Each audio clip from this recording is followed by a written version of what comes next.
We've all heard it a million times, right? Practice makes perfect. It's like the golden rule for learning pretty much anything. But what if I told you that when it comes to speaking a new language, that rule might be totally wrong? All right, so let's really dig into this idea. When you think about learning a language, what comes to mind?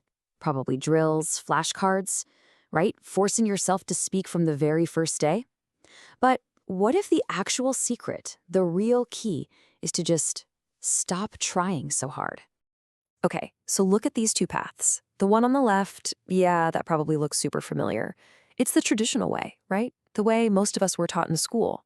But then there's this other path, the one on the right, and this one is modeled on the most successful language learners on the entire planet, kids. And think about it.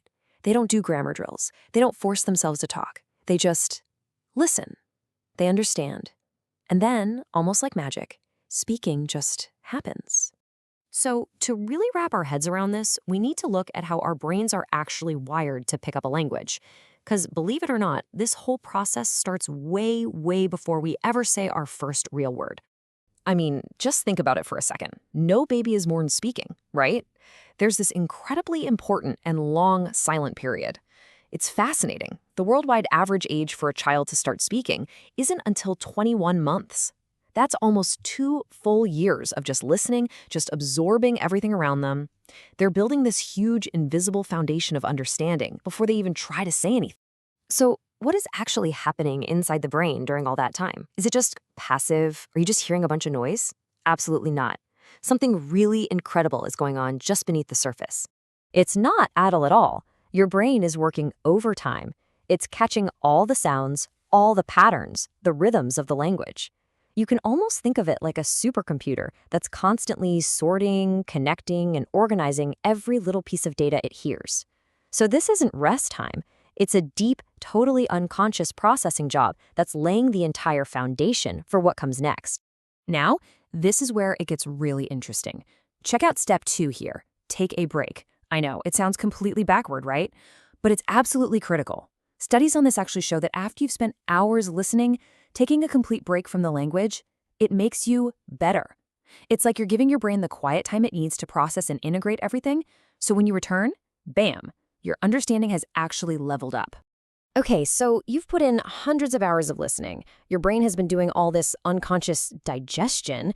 So what's next? Well, it's not what you think.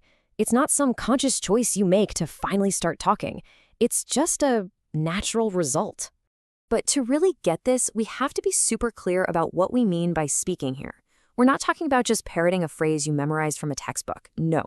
True speaking, in this model, is that kind of magical moment when your brain just creates its own sentence all on its own. It could be super simple, but the key is that it's spontaneous. You didn't consciously try to build it. And yeah, it definitely doesn't happen all at once. It's not like flipping a switch. At first, your sentences just kind of pop out now and then. But as that foundation of understanding gets deeper and wider, those moments happen more and more often, and the sentences themselves get more complex. It's a total evolution. Okay, so this all sounds great, right? It's natural, it's how kids do it. So why on earth do so many of us adults struggle so much? Well, the answer comes down to one single, really powerful concept: interference. So what is interference? Simply put, it's you trying to consciously drive a car that's designed to be on autopilot.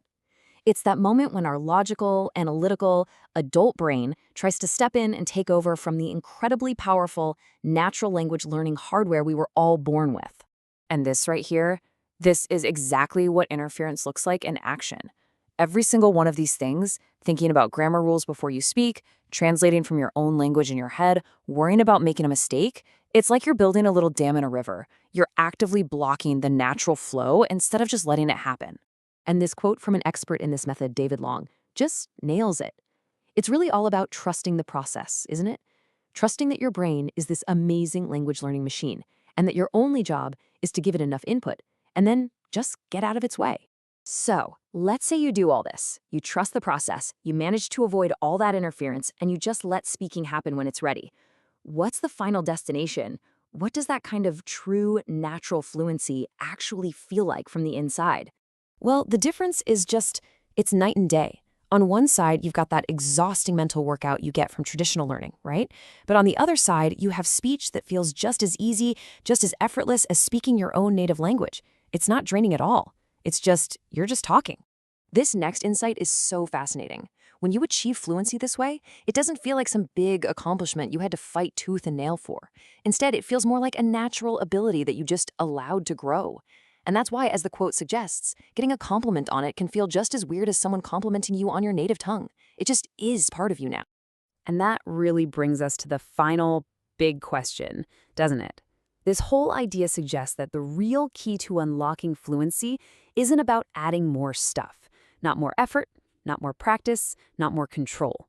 Maybe, just maybe, the biggest step forward you can take in learning to speak is to actually let go of control.